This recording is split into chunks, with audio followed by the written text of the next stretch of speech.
Hello, my name is Mark Gibson, and you're listening to the podcast version of the Teagasc Signpost series, a weekly webinar that promotes and examines sustainability in Irish farming. Good morning, ladies and gentlemen, and I'm very pleased to be speaking to you this morning about nitrogen and its interactions between soil and water. My name is Karl Richards, and I'm the head of the Environment, Soils and Land Use Department at Teagasc Johnstown Castle. So before we get started, I'd like just to remind you of what you heard last week from Jenny Deacon in the EPA. And here you'll see on the right-hand side that Jenny or the EPA have highlighted areas that are at risk from nitrate. And it's specifically that risk increases as you move from northwest to southeast, as indicated by the darker colorations. In relation to those areas in the southeast, the EPA have noted that there's been an increasing trend in nitrate concentrations at the catchment level, as indicated with the yellow bar graph, as indicated here, and that a lot of those water bodies are in the south and east, and they have eutrophic estuaries, as indicated by the red areas, where nitrogen has been highlighted as a particular issue to do with water quality. So nitrate is a regional issue, and it increases from northwest to southeast. And this is primarily due to free draining catchments in these areas. So the soils are free draining, and therefore nitrate moves easily in those soils. And the reason for that is that nitrate isn't held in the soil, as it's a negatively charged ion, and it is therefore easily lost to water. Water quality trends are also going in the wrong direction, and this is really serious in that recent improvements up to 2012 were indicating agricultural intensification was being carried out that was compatible with water quality, but since then the indications are going in the wrong direction. So what contributes to nitrate loss to water? Well, I'd like to just take you through the different sources, the source pathway receptor model that is often used in water quality. And within that, what a source refers to in particular relation to nitrogen is sources of nitrogen. And that is fertilizer, manure, grazing, etc. So those are all sources of nitrogen. Those can occur in what we call point sources, as indicated on the diagram here, and those are indicated by leaking point sources such as slurry stores or oil tanks and things like that.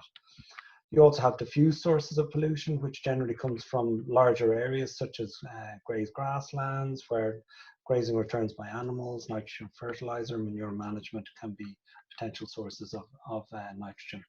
And then you talk also about non-point sources or non-agricultural point sources, which here is indicated by a septic tank coming from a house discharging higher levels of nitrate to the water.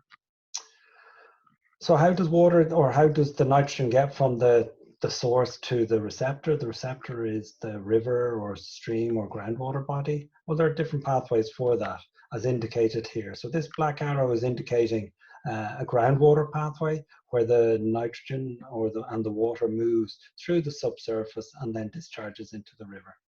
This is generally the pathway for nitrate loss, and it is a slower pathway than overland flow, which is the next pathway, which moves across the land surface from an area of a nutrient source to a river. These are rapid transport pathways, and typically ammonium and phosphorus would be the nutrients at risk of movement by overland flow.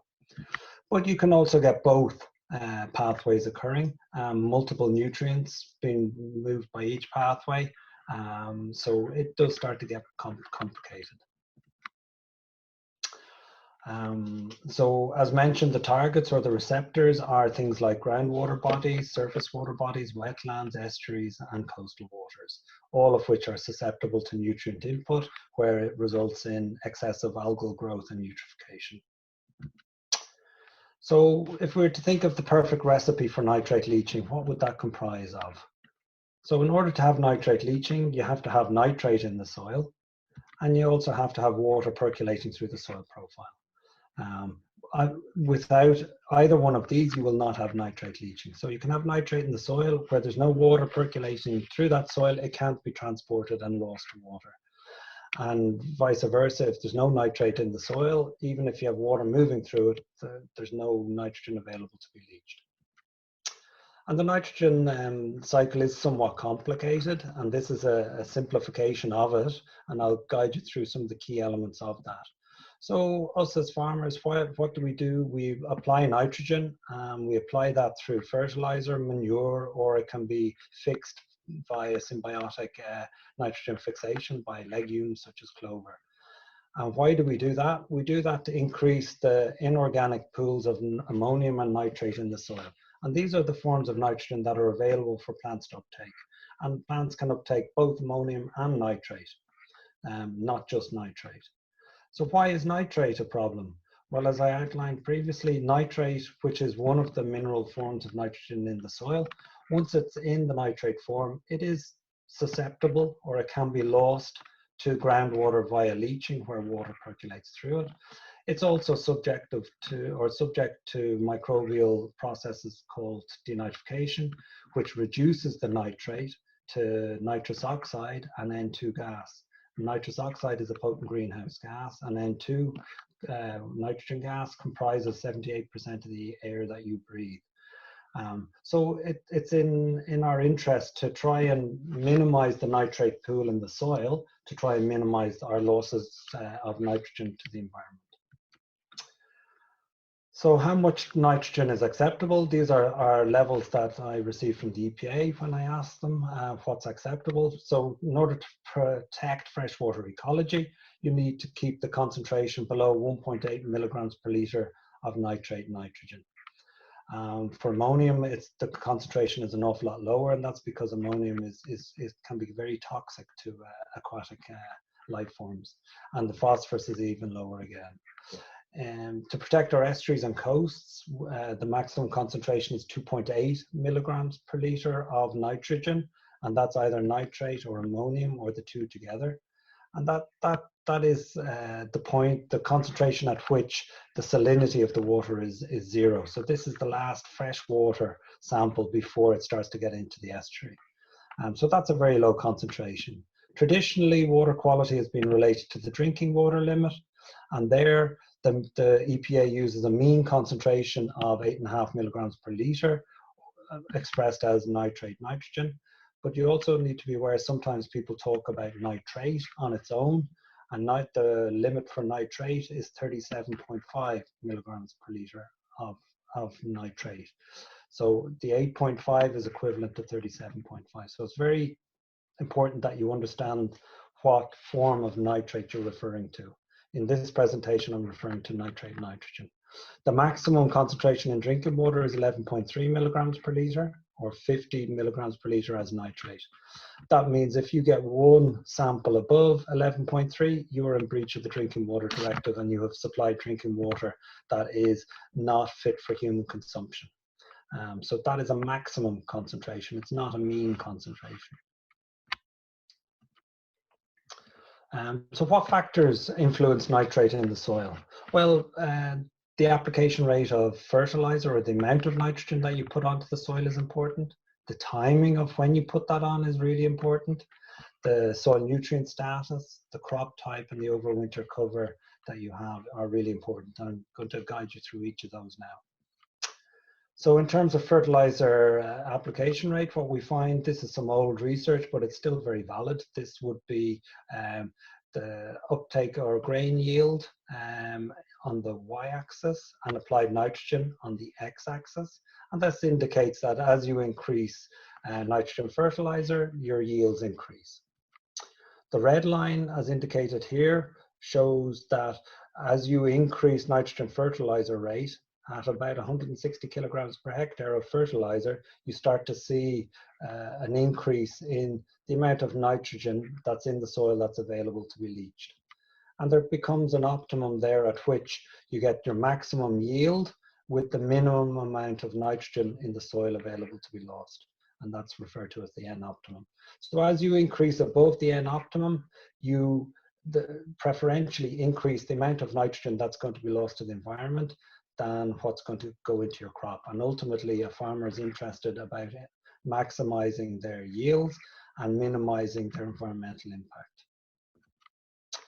if we talk about a grass crop, there are two lines here. The green line indicates the grass requirement for nitrogen in kilograms per hectare per day, and the red line indicates the amount of nitrogen that is released from the soil through a process called mineralization. And depending on your soil type, soil nitrogen mineralization accounts for somewhere between 50 and 150 kilograms of N per hectare. And typically a grass requirement for nitrogen is somewhere around the 400 to 500 kilograms per hectare.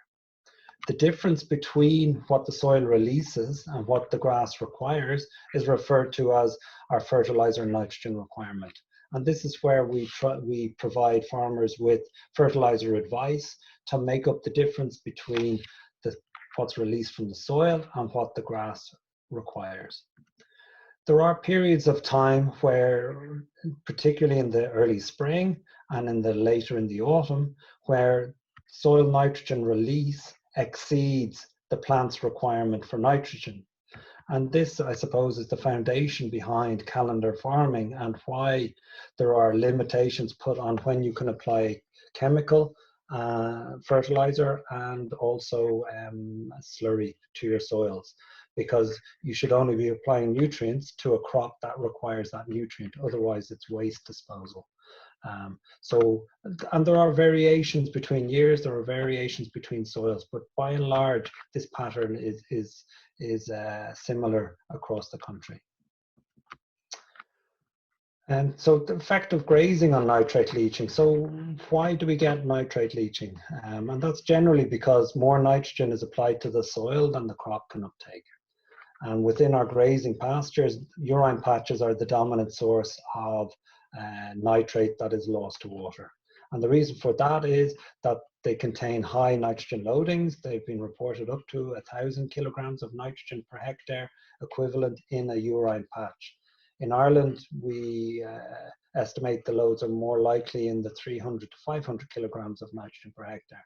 But that is a large amount of nitrogen applied in a very small area. And grass can uptake that nitrogen, but it depends on the time of year of which it is deposited. So at certain times of the year, there is limits on how much can be uptaken. Urinations in autumn can increase the risk of nitrate leaching, and that's because you're combining water movement in the soil with reducing grass requirement for nitrogen, and you're applying a high load of nitrogen. So measures to reduce nitrogen losses stem around either influencing the concentration of nitrogen in the urine, and you can do that through dietary manipulation and reducing nitrogen in the diet, in concentrates, etc., or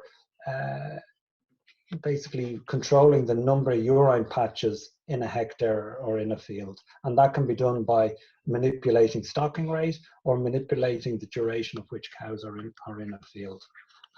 Further research that we've done has looked at changing the timing, but also using nitrification inhibitors, which reduce the buildup of nitrate in soil. So in terms of some of our own research here, we've looked at leaching from 3 different soil types. Those soils are a Wexford Rathangan soil, which is a poorly drained soil, Limerick Elton soil, which is a medium to well-drained soil, and then a soil from Clonakilty, which is a well-drained soil. And what we can see is when we only look at fertilizer, the amount of nitrate that gets leached is generally low. And there wasn't much difference between soil types in how much nitrogen was leached from just fertilizer applications over a grazing year. As we start to then look at urine patches deposited during the spring and the summer period, which also received fertilizer, you can see that there wasn't a significant difference in the leaching from spring and summer applied urine. But as we move into the autumn, you can see the amount of nitrogen leaching that comes from urine patches increases as we move from September into November. And we can also see a very significant effect of soil type, where the amount of nitrate leached from the most well-drained soil was significantly higher than the other soil types. So this is, again, a clear indication of nitrogen in excess of plant requirements being deposited on the soil. In terms of, is there a relationship between stocking rate and nitrate leaching? Further research that we published from Grange under an intensive beef system with Michael Drennan indicated that the blue line shows the mean nitrate concentrations over 3 different years on what we call an intensive conventional system, which was stocked at 210 kilograms per hectare of organic N, so a derogation level beef farm, versus a reps beef farm, which was stocked at 2 livestock units or 170 kilograms of organic N per hectare and was receiving, I think it was 80 or 85 kilograms of nitrogen fertilizer, compared to the 210 kilogram of organic N, which received, I think it was about 200 kilograms of fertilizer nitrogen. So what we can see is there was significantly lower nitrate leaching on the reps grazing system than the very intensive grazing system.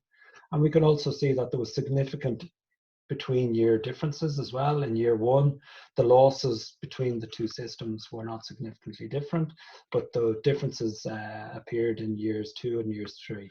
And that's quite often seen in nitrate leaching studies, is this interannual variation. And I'll touch on that later in the presentation. This is some work from Curtin's farm, one of the Moore Park farms, published a number of years ago, where they investigated 3 different stocking rates of 210, 250 and 280 kilograms of organic N per hectare. And they looked at nitrate leaching at 1 meter below ground level. So this isn't nitrate in groundwater, this is nitrate in the soil that's still being moved or still percolating towards groundwater. And on average, what they found is the concentrations were significantly higher than the drinking water standard and higher than the environmental standards that I mentioned earlier. But they also found that there wasn't a significant relationship between the stocking rate and the rate of nitrate leaching either. Crop type and soil type all have an effect on nitrate leaching, and in particular on, I suppose, how much nitrogen ends up going into the crop. Grassland typically has a longer growing season than most crops, and therefore generally has a higher rates of nitrogen uptake and a longer duration of nitrogen uptake. When we look at some of our cropping systems, spring cropping systems have a very short, confined growing period between spring and harvest in August or early September. So they have a very short period of time to uptake their nutrients, and winter crops have an ability to uptake nitrogen from the autumn through the winter into the spring as well. So they have a longer period of nitrogen uptake. So when we looked at in terms of our nitrogen dynamics in the cropping system, particularly a spring system like this, the top graph here shows nitrogen uptake between when we sow the crop and when we harvest it. And then when we look at the nitrogen released from the soil, we can see that there's a period of time where there's no crop growing and there's still nitrogen being released from the soil, and there's still nitrogen in the soil after the crop as well. And where there's nothing growing on that soil, that nitrogen is available to be lost to groundwater and impact on water quality. And one way of addressing that is by ensuring that you have something growing over the winter. And this is really important from a carbon perspective, a water quality perspective, and soil fertility perspective, in that you're capturing nutrients and organic matter and reintroducing that into the soil. Here's an example of a mustard cover crop that we were investigating in Teagasc Oak Park in a long-term study there with Richie Hackett. The results of that study I'm showing in the next graph that's been published in a number of papers. So what we see here is on the y-axis, we have the average soil solution nitrate concentration. So that's at 1 meter below ground level. So it's not in the groundwater, it's in the soil, still percolating towards groundwater. On the y-axis, we see the different years of our study. So this was carried out over a 6-year period. We had a number of treatments. The green line, we'll start with the blue line. The blue line indicates a standard spring barley system, where either the solid line shows where we had sort of reduced tillage, or the dotted line is where we had conventional ploughing. And what you'll see there is there was no significant effect of of reduced tillage versus ploughing on nitrate leaching. But when we introduce a cover crop, which are the green lines, we can see that we dramatically reduce the concentrations of nitrate in the soil solution over the winter period. And that's significant because it reduces how much nitrogen is actually being lost to the environment. But one of the big things we took from this as well is that there's a huge inter-year variation. So this study was carried over 6 years. It had spring barley grown every year. It had the same level of nitrogen fertilizer applied every year. The only things that differed were the weather conditions. And those weather conditions can impact the growth of the spring barley, but more importantly, they influence when leaching occurs and how much water percolates through the soil. We followed that up with a little bit more investigation. And this graph here is a little bit complicated, and apologies for that. On the y-axis, we have our predicted soil solution concentration. So this is where we've developed a model, and that model used rainfall and soil moisture deficit as the main factors in the model. And this model explained about 60 to 70% of the variation in our nitrate data. So based on knowing the rainfall amount, so as rainfall increased or decreased and soil moisture decreased, we got soil moisture deficit increased and rainfall decreased, we got a significant increase in nitrate concentrations in the soil solution. And this is independent of anything that a farmer can do. So weather has a huge impact on concentrations and of loads being lost from the soil. Now, if we move away from the sources of nitrogen to the pathway factors, so this is the factors that affect the movement of that nitrate. I've already started to outline the importance of rainfall, and that's both the quantity and the distribution of the rainfall over a year. Effective rainfall, and so what I mean by effective rainfall, that is the amount of rainfall minus the amount of evapotranspiration. So typically in Ireland, we have between 500 and 600 millimeters of evapotranspiration, which is moisture returned to the air by the growing plants. And if our average rainfall is somewhere around 1100 millimeters of rain, therefore we've got somewhere around 500 to 600 millimeters of effective rainfall. And that basically dilutes and transports the nitrate through the soil. Soil type is also important because it controls the amount of oxygen in the soil, and that has an effect on how much denitrification or how much of that nitrate can be reduced to gaseous forms. The depth of the soil and subsoil are really important because that determines how quickly the nitrate can be lost to water, and it also influences the oxygen status in the subsurface as well. So this is a typical water balance model for Johnstown Castle, and you can see here on the y-axis we have monthly rainfall and evapotranspiration in millimeters per month, and on the x-axis we have the month of the year. And what we see in January is typically evapotranspiration, which is the dotted line, is generally low, because grass growth is generally low, and rainfall is high. So the difference between the two is how much effective rainfall there is, as indicated by the shaded high-risk area. So you can see generally that is a high-risk time period because you have water moving through the soil and you have not a huge amount of plant growth at that time period. As we move into April and into May, typically evapotranspiration exceeds rainfall, which means the soil starts to dry out. And that's what we term soil moisture deficit, and that builds typically over the summer period until a time point at which evapotranspiration decreases below rainfall. And typically that happens somewhere between sort of August and November, depending on the particular time of the year. And then as we move into the autumn, before water can typically move in a soil, you have to return the soil to field capacity, which means that soil moisture deficit needs to be filled with the incoming rainfall. And that's indicated here from September onwards, where you see rainfall is higher than evapotranspiration, but there's a white period of time which is not indicated as high risk. And the reason for that is the soil is still wetting up and you don't have moisture actively moving through the soil. So that's on average, but every year is different. If we look back to 2012, where we had leaching events occurring during the summer, we had animals in yards because of very poor summer weather conditions. And then we look at 2018, where the soil moisture deficit continued well into the autumn period. So there's definitely both regional and interannual variation that we see in this in relation to soil moisture deficit. We did a little bit of work then using some long-term trends that we published in the paper Schulte et al. Back in 2006. And within this, we plotted the monthly effective rainfall. So this is the amount of water that can move through the soil. There's two of the synoptic stations here, Belmullet and Kilkenny. And what you'll see in Belmullet, typically every month of the year there was some moisture moving through the soil. Up to 100 millimeters in some months, and then reducing down in the summer period.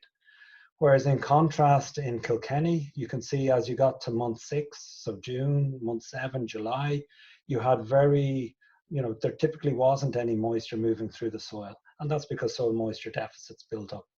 And that has an impact, because where you have moisture moving through a soil, it transports nutrients with it, where they're available to be lost in the soil. So you can see in Belmullet, the pathway occurs a lot more often, and the pathway is occurring to a larger extent than in Kilkenny. You also see that if you take the total volume of effective rainfall in Belmullet, and I don't know off the top of my head here, but I'm guessing it's somewhere maybe 700-800 millimeters, and compared that to Kilkenny, which is probably more likely 200-250 millimeters of effective rainfall. This has a huge effect on the concentration of nitrate that gets leached, because you take a given mass of nitrogen to be leached, say 50 kilograms, you dilute that either in 700 or 800 millimeters of rainfall or 200 millimeters of rainfall. It's going to have a fourfold effect on the concentrations that you see, and I highlight that in the next graph. So on the y-axis we have the mean concentration if 50 kilograms of nitrogen per hectare were leached. So if a whole bag of fertilizer per hectare was leached out of the soil, these would be the relevant concentrations that you would potentially observe. Where on the x-axis we have effective rainfall, which changes from 250 millimeters, which would be typical in the southeast, to 500 millimeters, which would be more sort of the Cork region, and then increasing to 750 and 1,000 millimeters, which would be more like in the west of Ireland. And what you can see on that line is there's a dramatic reduction in the concentration, the predicted concentration, as you increase effective rainfall. So this also influences the concentrations that are seen in the environment. And as I mentioned, in the southeast, as indicated in the previous slide, conditions are a lot drier. So in terms of soil type is important. The reason for this a lot of the time is due to water holding capacity, and I know I'm running out of time now. Here's a couple of typical soil profiles you might see in the country. You've heard these two soils already, Rathangan, the poorly drained Wexford soil. You can see there's grey mottling in it, indicating areas of anaerobic zones due to water reducing conditions, reducing the iron from its oxic state to its reduced state, which is the grey colour. And then you've got a really nice free draining soil from Clonakilty, as you can see from those deep brown colours all the way down the profile. Why is water holding capacity so important? On the y-axis here we have the depth that nitrate could leach, and we have 3 different soil types. For a given level of effective rainfall, here it's 100 millimeters. On a sandy soil, we predict that would leach to 450 millimeters, or nearly half a meter below ground level. On a loam soil, that would be 300 millimeters. And on a heavy clay soil, that would be more like 200 millimeters below the ground. So for a given level of rainfall, you can have nitrate pushed through the soil to different depths depending on the soil type that you have. And that's really important, because the speed of that movement influences the ability of the crop to uptake the nitrogen, but also influences the process of denitrification. So the longer the nitrate or the nitrogen is in the soil, the more likely it is to be reduced to nitrogen gas. Water table is also important. Shallow water tables would typically have runoff and denitrification because they would be typically wet soils, whereas deeper water tables have longer travel times, and there is some potential for attenuation.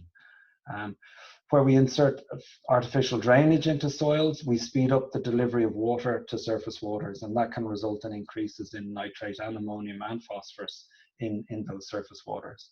And wet soils with high water tables can be easily identified, with grey mottling, etc. And most farmers will know those anyway. I'm going to skip these and get to my final couple of slides. The Agricultural Catchments Programme has been running since 2008, 2009, and over the 10 years of monitoring so far, this is, I suppose, the summary of what it's been finding. And if we look at the nitrate nitrogen, which is the middle bar below the photographs of each of the catchments, you'll see an indication of what the mean concentration over that period was. And you can see in the northwest and the north that typically the concentrations were below 2 milligrams per litre. So good from an environmental perspective.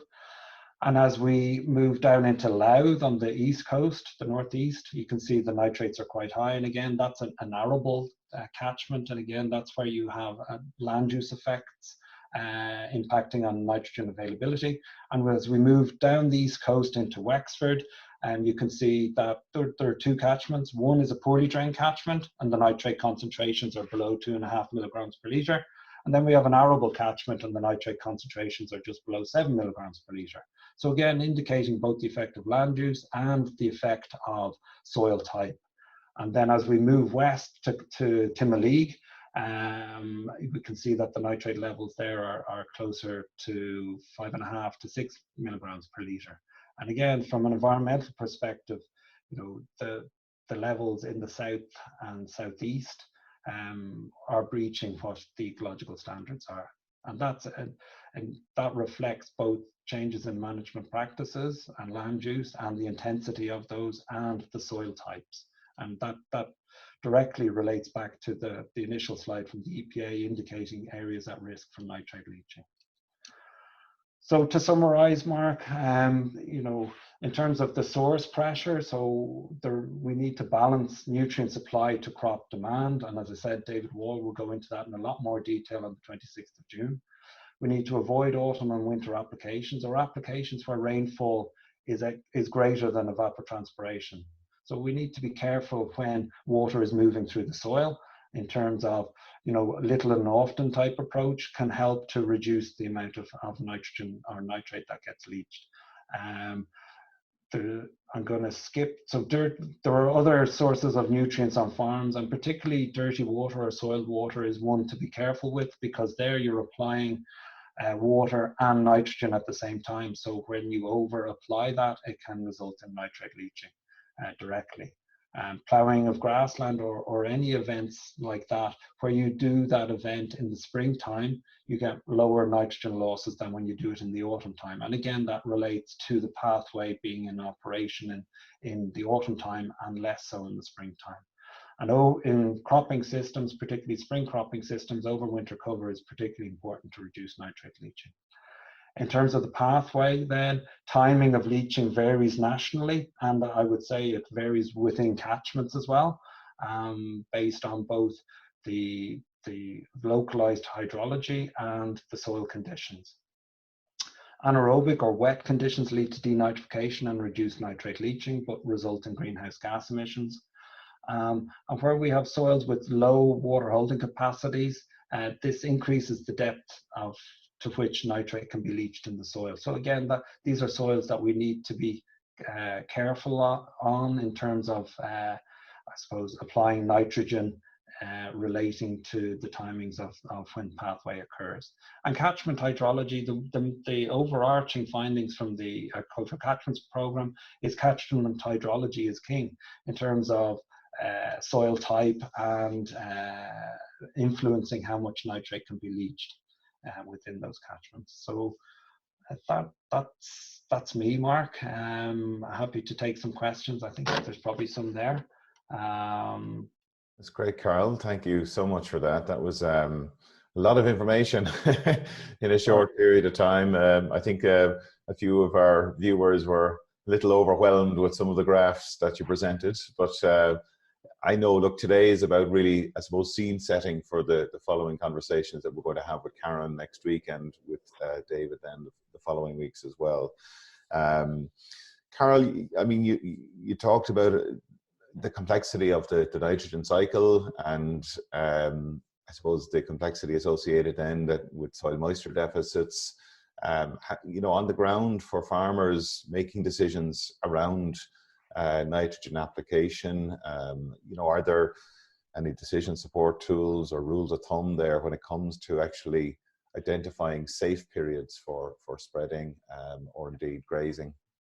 Yeah, so I think there was a recognition a couple of years ago in the 2018 drought that we really needed to improve our communication to farmers and to bear in mind the reduced requirements of grass growth. So there is a working group in Teagasc that is dealing with soil moisture deficit and how much nitrogen should be applied and when it should be applied.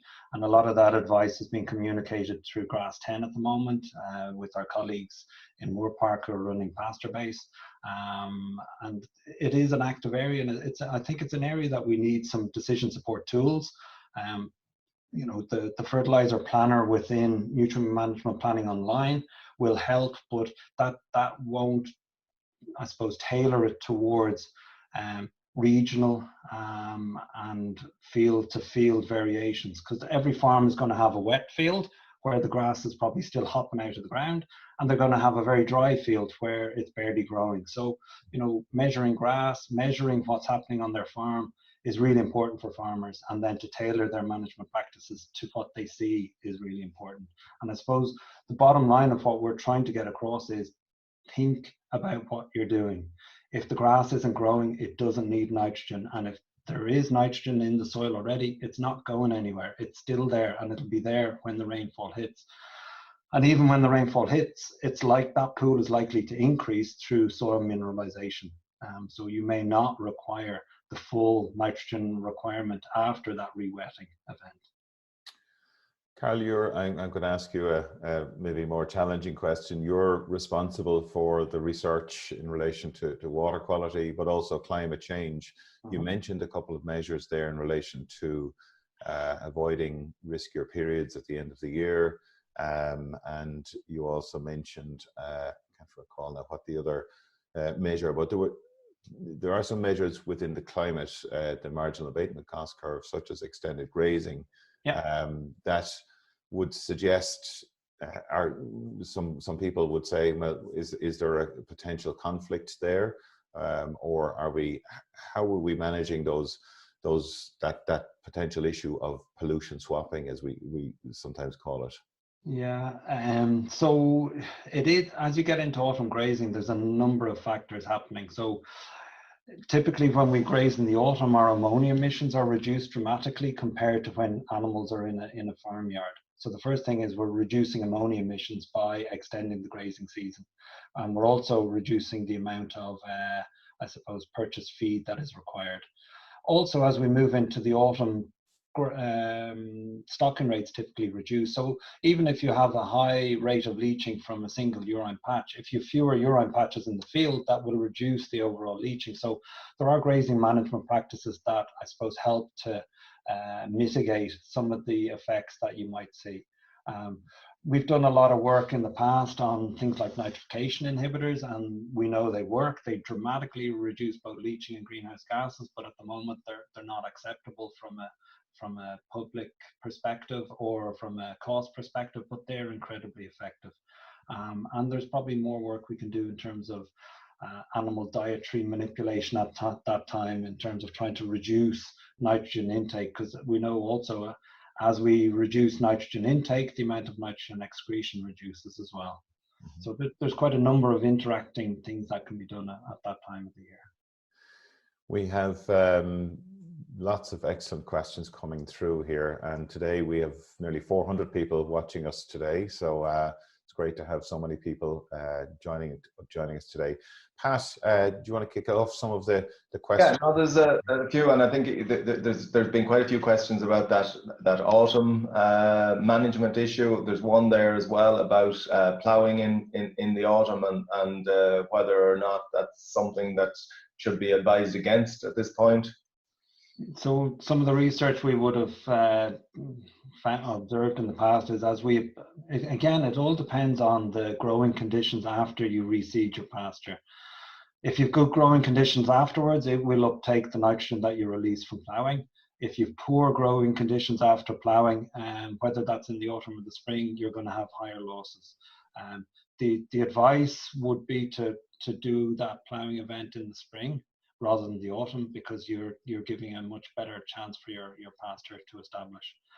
But that has practical implications for a farmer on managing his grass availability as well. So there's a lot of interacting factors there. Yeah, and another question there, it's saying there appears to be a balance between nitrogen emissions and leaching losses. Where does protected urea fit in this scenario? Okay, it's a good question. So what we observe when we look at the soil nitrogen pools, that ammonium and nitrate pool in the soil, under protected urea, we see that the nitrate pool is very stable and is low, compared to when we look at calcium ammonium nitrate. The nitrate pool in the soil is much higher, and it's very episodic, or it changes rapidly in relation to fertilizer events. So you would predict that nitrate leaching from protected urea should be lower. We did a grazing study on that, and we didn't find any significant difference in the levels of leaching between both. And the reason for that is it was a grazing study, and the variability that you observe is quite high. But from a soil pool perspective, there's less nitrate in the soil pool, and that's why you get lower nitrous oxide emissions, and therefore you should get lower nitrate leaching as well. Okay, a question there in terms of the cover crops. What's your view of cover crops being grazed by animals across the winter? Again, there's a balance there of, I suppose, between the urine patches going back on and how much nitrate could be leached from them. It depends on the soil type, and it depends on how much rainfall there is. So in some areas, it's probably perfectly fine and isn't having an impact. It's not something that we've looked at. So I'm sort of talking a bit hypothetically. And it's going to depend on exactly how many, urine patches, etc. there are. If you wanted to reduce the losses, you could cut it and bring it into the yard for the animals, but that increases expense. So I'd say on drier soils, you're going to potentially increase nitrate leaching, but it is something that needs more research. And a question here is, has there been any work done on the effect of diet on urine N content? There has, and again, colleagues in Moorpark have a model there which relates animal diet with N excretion. And we can see it from the likes of pigs as well. As we reduce the amino acids in the diet, the amount of nitrate that gets excreted decreases, and that's one of the measures in the MAC as well. And one of the measures in the MAC as well is reducing crude protein in concentrated feeds, and the effect of that is reducing N excretion. And again, we do have very strong science relating the concentration of urine to both nitrous oxide and nitrate leaching. So it is something that we'll be able to model in the future. Karl, we have a question here in relation to, we know that there's regulations around slurry spreading and farmyard manure spreading during the autumn period or winter period. Question here is that, should the turning out of livestock be regulated, given the figures that you've mentioned there? Again, I wouldn't get caught. The figures I'm talking about are a urine patch. They're urine patch scale. They're not at a field scale or a catchment scale. So I don't think that, what we are promoting is extended grazing. And there are other tools that you can use instead of twice a day grazing, or instead, you can reduce the period at which the animal is at pasture. So where there's twice a day milking, research from Moore Park would indicate that the animals can ingest a lot of their feed during the period between morning and afternoon grazing. So if they're only out for a period of 5 or 6 hours, it reduces, the number of urine patches by 75%. It's directly related to the time of pasture. So there are grazing management practices that could be carried out and are carried out that will reduce the number of urine patches. And as I also said, stocking rates typically reduce as you move into the autumn as well. So they might graze one paddock and they might not graze that paddock again until springtime. So it's not that simple. A good number of questions coming in about January and February in terms of nitrogen application and advice in relation to it. Yeah, so again, I know David's going to go into that in a lot of detail. I'll just go back to what I said before. It all depends on your crop growth. If the crop is on a dry soil in that period of February and March, or late January, February and March, if it's on a dry soil, the temperature conditions are right, the moisture conditions are right, and the crop is growing, then it requires nutrients. If the soil is wet and cold and the grass isn't growing, it doesn't require nutrients. So again, it's down to farmers walking their farms. They'll know the fields that get early grass, they'll know the fields that do not, and it's to tailor their practices accordingly. At that time of the year, using your manure is a really good idea. There is obviously a lot of nitrogen in it, and you will reduce your ammonia emissions at that time of the year as well. So again, it's around judicious precision management around fertilizers at those riskier times of the year, be it the spring, or this can happen in a wet summer. We remember back to 2012 when we're feeding silage in the middle of the summer and animals were brought in. So farmers do recognize when their fields are being impacted unduly by weather, and they usually adapt their management practices accordingly. Karl, we have a question here relating to, I suppose, the future of weather patterns in Ireland. Climate change models are suggesting increased rainfall in the winter, more intense rainfall periods, and more droughts during the summer. And so we've substantial variations across the country in soil type and weather conditions. So the question here is, do we have an estimate of land area where intensive production is possible, or do we need more specific advice related to land carrying capacity rather than general messages? I suppose this does come back to the age-old question of land use planning, which is a controversial area. Yeah, and I would argue as well, you've got parts of the west of Ireland where the soils are free draining and have a good carrying capacity. So it's not just regional differences, it's within farm. You feel, as I said, there's the dry field and there's the wet field, and the farmers do know where those are. I think we do need to address climate adaptation further, and it's something that we are looking to some extent in Johnstown Castle with the inclusion of multi-species swards, where we have deeper rooting species to help us, particularly in drought conditions, to avail of moisture deeper in the soil profile. And we have a dairy systems experiment underway there in Johnstown Castle, and there's a reciprocal one on Curtin's Farm as well. So we're able to look at the effect of that across 2 different soil types. And both of those systems are at significantly reduced nitrogen levels. They've reduced by, I think, 100 to 150 kilograms per hectare. So the N rates being applied are somewhere between 100 and 150 kilograms per hectare. Running a high sort of stocking rate dairy system on. Okay, thanks for that, Karl. Kind of an interesting question, kind of indicating our efficiency of use of nitrogen at being about 25%, but how much of the remainder of the nitrogen is in an environmentally, or is lost in an environmentally damaging way? That is a really difficult question to answer because it is soil type specific. Recent research that we published in one of the nature journals And we identified a new pathway where nitrogen is reduced to N2 without nitrous oxide. So this is a process called co-denitrification. That was the dominant nitrogen loss pathway, and it resulted in N2 going back to the air. So when you look at those excesses, you're building up nitrogen in your organic matter pool every year. I mentioned there's a release of between 50 and 150 kilograms per hectare in mineralization, but there's going to be a reciprocal immobilization of nitrogen as well, and it could be even greater than that. So the two big unknowns around nitrogen surpluses are how much nitrogen went off as N2 gas and how much nitrogen got immobilized back into the soil organic matter pool, which is increasing.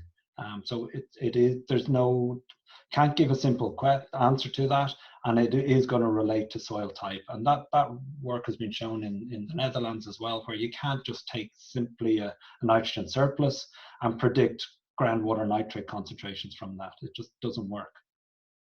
Okay, a question or a couple of questions in relation to multi-species swards, and I suppose it's recognised that because of deep rooting, they have an impact in terms of drought resistance. But there's I suppose a corollary question is, does that have an impact in terms of taking up nitrogen maybe from a lower level within the soil and reducing nitrate losses as a result of that? Exactly. So, you know, most of our perennial ryegrass swards have rooting depths. If you just look at the main roots are in the top 20 centimeters.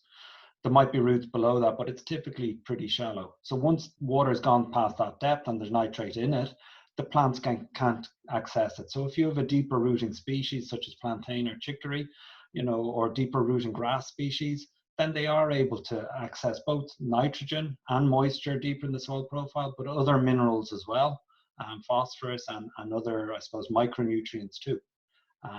So they could potentially reduce leaching as well as greenhouse gases and enhance carbon sequestration. And there's one other aspect in terms of plantain. So Plantago, it has been linked to increasing biological nitrification inhibition. So what that means is people, particularly in New Zealand, have observed lower amounts of nitrate leaching coming from swards that have plantain in it. And that's because it affects the microbial community in the soil to reduce the bacteria that basically oxidize ammonium to nitrate. A question here, is there a case for reviewing advice on maximum nitrogen rate in any given application split to reduce the risk of leaching, especially given the more volatile nature of rainfall patterns? Absolutely. So if we go back to that grass growth requirements, that's what our I suppose monthly fertilizer plan has done in the past and continues to do, and that's been further refined now with Pasture Base Ireland, where we can look at the current grass growth and the predicted grass growth conditions over the next 10 days. So we are actively doing that in Teagasc at the moment and providing that advice to our clients through Grass 10 and Pasture Base Ireland. We have a question here in relation to the ASSA program, and maybe Pat, you might want to come in on this as well. I know it's early days yet, but are there any insights onto what was making a big difference in those catchments to reduce nitrate leaching, and any practices that farmers struggled to implement in ASSA? But maybe I suppose that question could also be extended to the catchments program. Any comments on that? So look, I suppose the overarching comment would be the more engagement a farmer has with an advisor, the more likely they are to modify decisions that they're going to make. So where they've got good advice, it's coming to them in a timely manner. It gives them the ability to make decisions. And I suppose a lot of the time farmers, you know, they're time starved. Time isn't something that they have. So when somebody can really help them quickly to make decisions, then it has a very positive effect.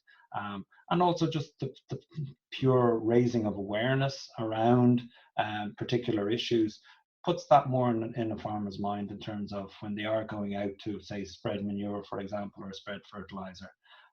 So I think I'm not sure, and I haven't seen the exact improvement results from ASAP. I know Jenny mentioned it briefly last week, but I would expect, alongside with the agricultural catchments program, it's about co-generation of ideas with the farmers. So farmers know their systems and their farms the best, and working with a professional to modify what they're doing or to enhance aspects of things that are going well already has real dividends. And then sharing those experiences across with other farmers in their catchment is really important.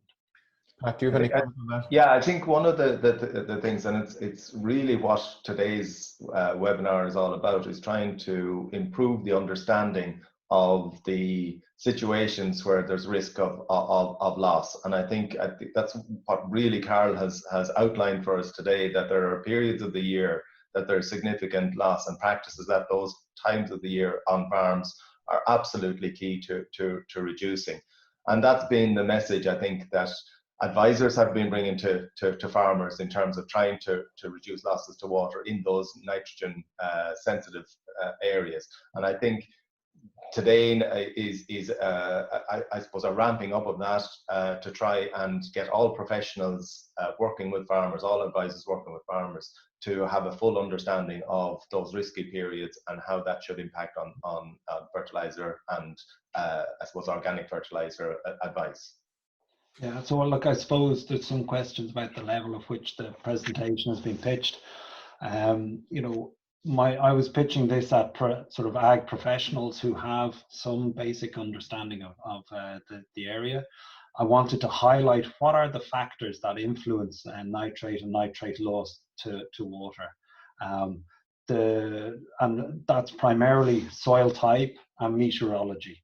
And then the land use and farming practices as well.